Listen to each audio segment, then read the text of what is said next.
Right, it's a quick, short video. I've not done one for a very long time because, to be honest, I felt really quite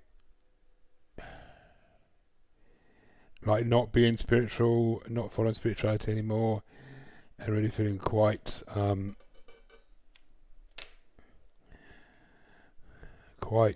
overwhelmed with stuff I've got going on in my life, and quite at odds with what's happening in spirituality and astrology and stuff like that. I've seen quite a few well-known astrologers in their support of Donald Trump, and expressing alt-right points of view, and even transphobia and homophobia and stuff like that. It's just made me want to walk away from it all. Seeing all the posts about gun ownership and being pro gun ownership, being for what the administration's doing in terms of immigrants in America. It's just made me want to walk away from it all because none of that is spiritual whatsoever. And you just have to say to yourself, what would Jesus do, basically. Um, and even on a personal level, the amount of judgment I've received from people, because I don't fit the mode of what a spiritual person should be, because I go to the gym and I enjoy that. Um, and also in terms of people needing to go into ego. So instead of offering compassion, empathy, understanding, and support, they offer ego based advice. And when you don't take that advice, or that advice doesn't resonate you, their egos don't like it, and they attack me, or they make me feel bad, or then say that I'm an arsehole because I'm not doing X, Y, and Z. Um, all my problems would be solved if I became a fucking vegan. Well, they wouldn't, because if I became a fucking vegan, I'd be dead within 2 weeks. Simple as that. Because my body wouldn't be able to um, deal with it, basically. And recently, I uncovered from my care files, which I've had for 14 years and haven't actually properly read them yet.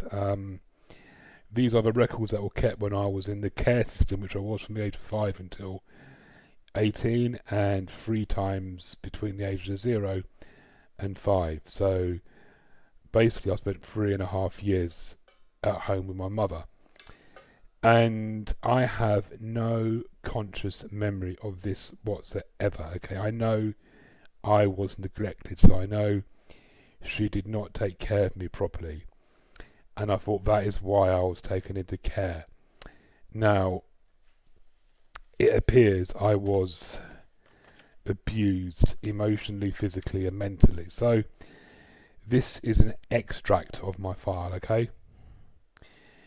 1973.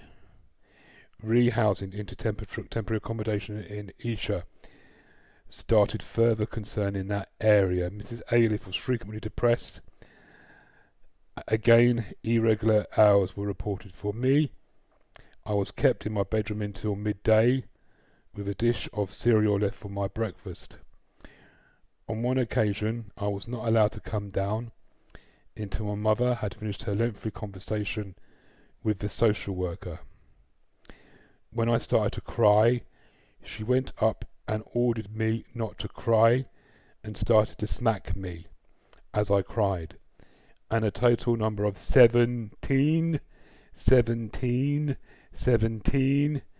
smacks had been administered by the time I got up there. This dominating of his thoughts to prevent him from crying was a common, which means it happens a lot, occurrence in front of the health visitor and myself, and indeed members of the public. Another entry.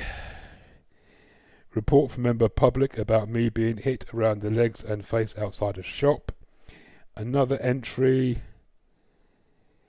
Health visitor reported a cut lip when she arrived at school, and my mother was surprised that the social worker would refer to this the next day when she was visited. She said, I mustn't get away with pulling faces or being cheeky.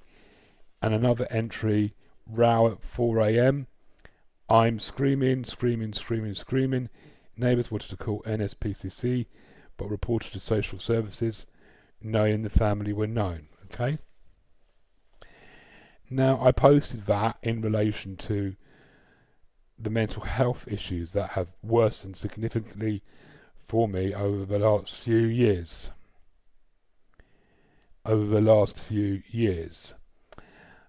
Depression, anxiety, severe body dysmorphia, and regular suicidal thoughts, where I'm waking up at 3 o'clock in the morning, most mornings wanting to kill myself, having recurrent suicidal thoughts, and even planning my death to the point where I've ordered Nembutal from the internet, you know.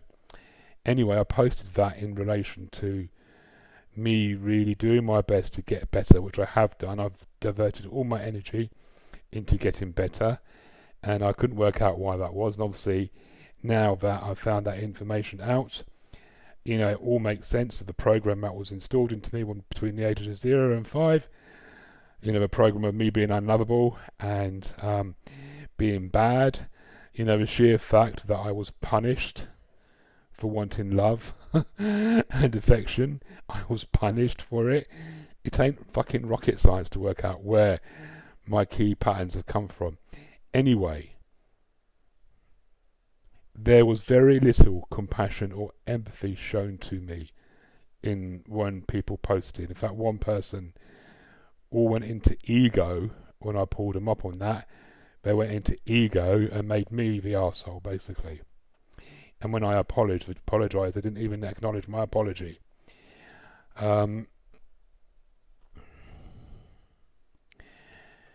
You know, and to be honest, I really don't know where I'm going to go in terms of myself spiritually anymore, to be honest, because I am really kind of at a point now where I'm just seeing so much fucking bullshit in it. I'm seeing so many people who are in it just to make money. I'm seeing so many people who are in it for all the wrong reasons. I'm seeing a lot of judgment, especially towards Aries and Gemini, the arseholes and the smart, you know, the arseholes and the dumbasses of the fucking zodiac is what we're called, you know. Seeing too much of that, you know. Seeing too much ego in terms of, oh, I'm the fucking master and I'm telling the truth and I know everything and you're just a fucking stupid follower who doesn't know fuck all, you know. Seeing a lot of that as well, and it's just making me want to turn my back on spirituality. It really does, you know. And for me, I think there's certain aspects of spirituality that are becoming more and more evangelical by the day, and that's not good, really. So that's just kind of a bit of an update why I've stopped doing my videos and the astrology and the cards and all of that. Okay, thank you.